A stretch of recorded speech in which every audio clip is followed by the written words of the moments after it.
join internationally acclaimed overland expert Paul Marsh and award-winning journalist Gregory Simpson as they delve into all things responsible overlanding. From choosing the right vehicle, getting yourself prepared, getting your vehicle prepared, safety tips, and much, much more. Only on Responsible Overlanding. And the innovation of products, especially with the American market blowing up, there's a lot of R&D going to rooftop tents, water, the whole trip. Great. Now, globally, and a good friend of mine, Scott Brady, has driven in many respects that along with people in his Overland Journal and the work he's done there. It's great to see. It's really good. I encourage it. It's lovely. I think we should collaborate together. There's enough work for all of us to enjoy this overland market. It's not about one having it all. There are some amazing companies that build some incredible vehicles with great ideas. And guys like Andrew and Ronny must also be good for spreading the word and getting eyeballs on overlanding.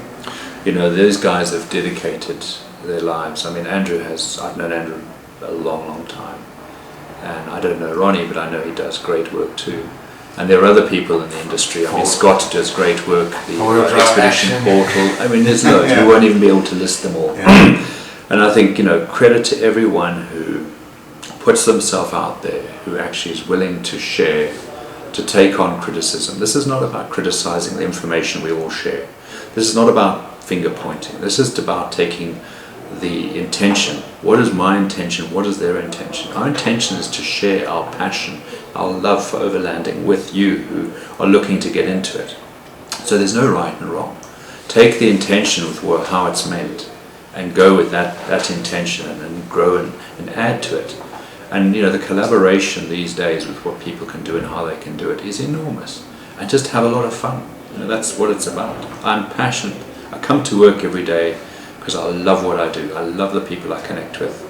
I have incredible people. I consult around the world to people, so I'm getting to connect with people globally.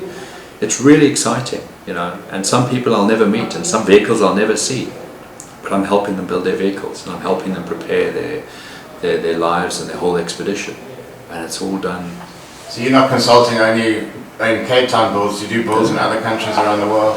My consulting in Cape Town is minimal really in South Africa. I have got South African clients, but most of my work, 85% of my work is global. People come to me with ideas, thoughts, dreams, and quite often I'm sourcing vehicles here in South Africa, and we're doing a whole proposal where we can buy the vehicle here, build it up for them, train them, kit it out, ship it maybe to them. That's what I mean, is the actual hard, the nuts and bolts happening here, yes. And then you ship it out? Yeah, oh absolutely. I've got clients where we ship vehicles to all around the world, you know. Once the vehicle's built up, it can travel globally. You know, we're able to register the vehicle, we're able to, you know, prepare the vehicle, put it in a container and ship it, and you know, eventually finds its way around the world and back into Africa again. So, you know, and the length of time people travel is varied. You know, it's something that, is there a sweet spot for travel? Well, I guess if people really want to know the sweet spot, it's probably about 2 months. 2 months and then taking a break. But most people who are going to take time out want to go 6 months or 12 months. That's fantastic.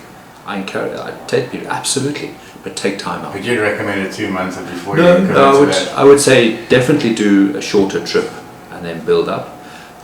No, some people do a short test trip and then they're on to their test trip. Would be a week or so? Yeah, a week, maybe 10 days. You know, it just depends how they're into their vehicle. You know, the ability of, or the value of doing a test trip is really to connect with the vehicle and connect with this way of life and understand, is it working for you and what changes you need to make before you hit the big road.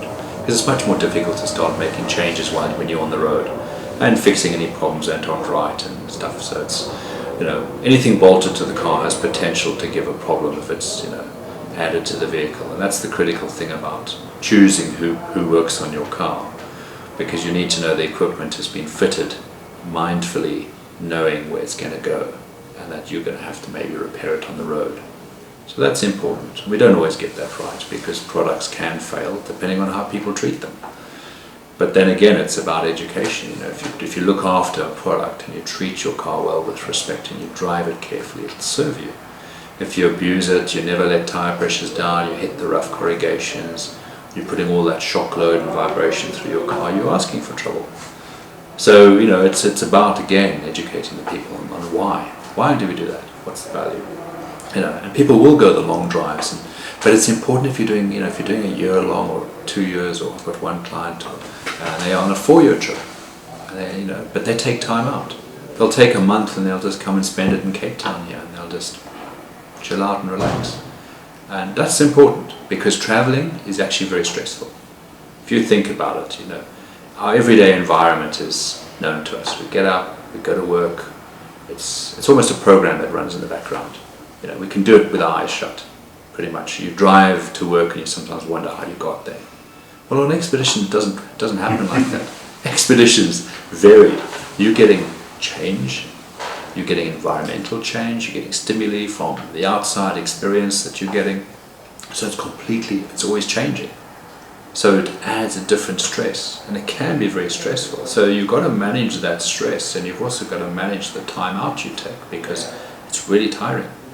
And I think when people get burnout in an expedition, it's sad, because they've pushed themselves to such a point to do, instead of be, enjoy, take in, move on. Stay somewhere for 3 days, chill out. And it's, you know, and take that time to actually just relax and understand that this is not about knocking out the tick list. You know, it's very sad when someone says, it's a big mistake trying to get too much done. Absolutely. You know, people come and do Namibia and they want to see the whole of Namibia in 2 weeks. Namibia is massive. Yeah, it took 2 months. You might have a good chance of seeing a good section of it. You won't see it all. So that's the hard part. It really is. But again, that's something I really work with my clients on, because, you know, you don't want a fixed structure. You don't want a fixed plan. And if you've got time constraints, rather group it into, I need to spend so much time in this country and I need to spend so much time in that country, and leave it a little bit flexible. Because the flexibility is what you need. You know, timing is different. You're going to get a border post and maybe it takes you an hour, maybe it takes you 3 hours. So you've got to slow yourself down. Yeah. You slow yourself down to really, you know, when we're living in our heads, we are chasing the watch. Yeah. I haven't worn a watch in 20, 30 years.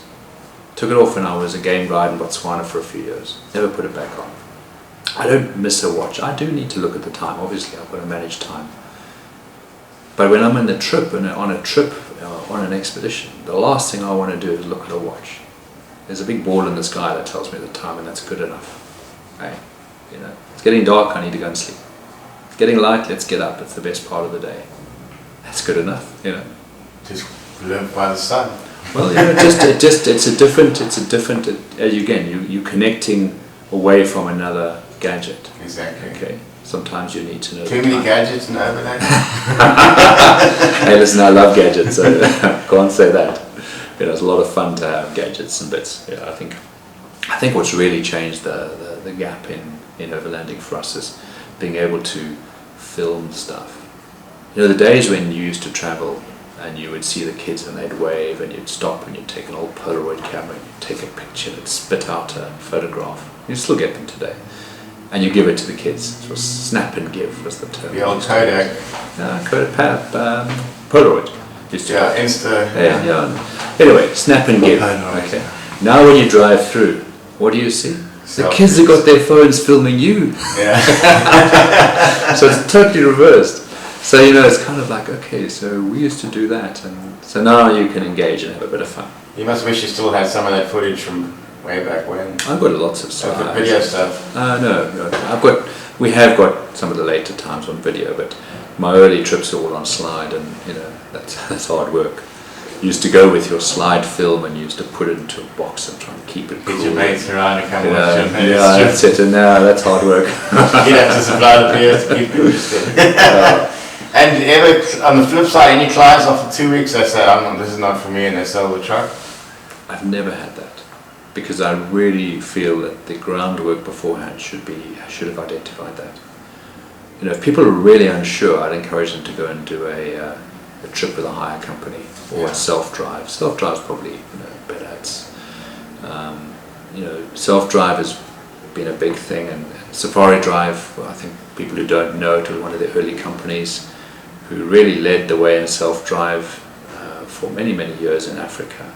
And Charles American, the founders of that company, did a lot of good work. And there are a lot of other companies that have come on board.